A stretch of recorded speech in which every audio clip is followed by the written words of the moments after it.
सुप्रभात। आज हम लोग फणीश्वर नाथ रेणु द्वारा रचित पहलवान की ढोलक शीर्षक पढ़ेंगे। सबसे पहले तो हम लोग फणीश्वर नाथ रेणु के जीवन परिचय, साहित्यिक परिचय और उनकी रचनाओं पर प्रकाश डालेंगे। फणीश्वर नाथ रेणु का जन्म सन 1921 में औराही हिगना, जिला पूर्णिया, बिहार में हुआ। हिंदी साहित्य में आंचलिक उपन्यासकार के रूप में सबसे प्रतिष्ठित कथाकार फणीश्वर नाथ रेणु का जीवन बहुत से उतारों चढ़ावों एवं संघर्ष से भरा हुआ था। साहित्य के अतिरिक्त विभिन्न राजनीतिक एवं सामाजिक आंदोलनों में भी उनकी सक्रिय भागीदारी रही है। उनकी यह भागीदारी एक तरफ देश के निर्माण में सक्रिय रही तो दूसरी तरफ रचनात्मक साहित्य को नया तेवर देने में सहायक रही है। सन 1954 में लोक चर्चित आंचलिक उपन्यास मैला आंचल प्रकाशित हुआ, जिसने हिंदी साहित्य को एक नई दिशा दी। ग्रेजुएशन में ये उपन्यास चलता भी है हिंदी में। हिंदी जगत में आंचलिक उपन्यास पर विचार विमर्श मैला आंचल से ही प्रारंभ हुआ। आंचलिकता की इस अवधारणा ने उपन्यासों तथा कथा साहित्य में गांव की भाषा, संस्कृति तथा वहाँ के लोक जीवन को केंद्र में ला खड़ा किया। लोकोक्ति, लोकगीत, लोक संस्कृति, लोक भाषा तथा लोक नायक की अवधारणा ने भारी भरकम वस्तु एवं नायक की जगह अंचल को ही नायक बना डाला। उनकी रचनाओं में अंचल कच्चे तथा अनगढ़ रूप में ही आता है। अतः उनका यह अंचल एक ओर शस्य श्यामल है तो दूसरी तरफ धूल से भरा तथा मैला भी। स्वतंत्रोत्तर भारत में जब सारा विकास शहर केंद्रित होता जा रहा था और ऐसे में रेणु ने अपनी रचनाओं से अंचल की समस्याओं की तरफ भी लोगों का ध्यान खींचा। उनकी रचनाएं इस अवधारणा को भी स्पष्ट करती हैं कि भाषा की सार्थकता बोली के साहचर्य में ही है।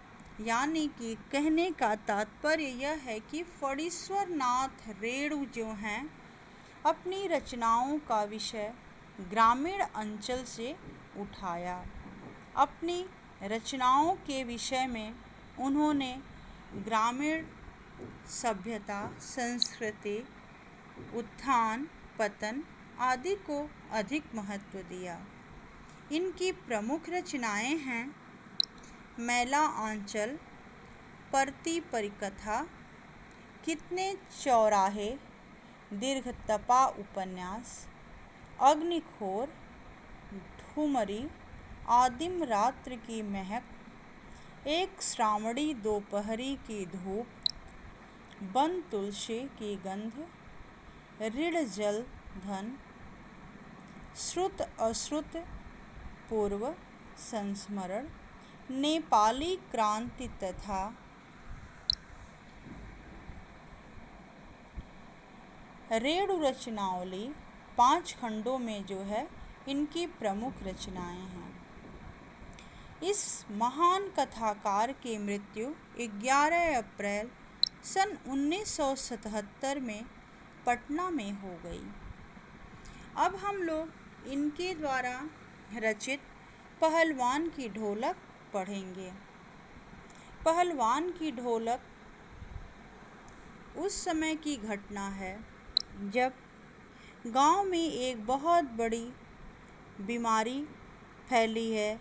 जैसे मलेरिया और हैजा से पीड़ित गांव भयार्थ शिशु की तरह थर-थर कांप रहा था। उसी समय की ये कहानी है। सुबह कितनी लाशें निकलती थीं, इसका कोई ठिकाना नहीं रहता था। घर का घर, गांव का गांव साफ हो जा रहा था। उसी समय की कहानी यह है फणीश्वर नाथ रेणु द्वारा लिखित। जाड़े का दिन था। अमावस्या की रात ठंडी और काली। मलेरिया और हैजे से पीड़ित गांव भयार्त शिशु की तरह थर-थर कांप रहा था। पुरानी और उजड़ी बांस फूस की झोपड़ी में अंधकार और सन्नाटे का सम्मिलित साम्राज्य। अंधेरा और निस्तब्धता। अंधेरी रात चुपचाप आंसू बहा रही थी। यानी कि अंधकार जो है वो दुख का प्रतीक होता है। तो उस गांव में उस समय बहुत बड़ी बीमारी फैलने के कारण लोगों की लगातार मृत्यु हो रही थी और सन्नाटा, करुणापूर्ण वातावरण फैला हुआ था। निस्तब्धता करुण सिसकियों और आहों को बलपूर्वक अपने हृदय में ही दबाने की चेष्टा कर रही थी। आकाश में तारे चमक रहे थे। आकाश से टूटकर यदि कोई भावुक तारा पृथ्वी पर जाना भी चाहता तो उसकी ज्योति और शक्ति रास्ते में ही शेष हो जाती। यानी कि शिशु पैदा होते ही मृत्यु को प्राप्त हो जाते। अन्य तारे उसकी भावुकता अथवा असफलता पर खिलखिलाकर हंस पड़ते। धन्यवाद। बचा हुआ अंश हम लोग अगले दिन पढ़ेंगे। धन्यवाद।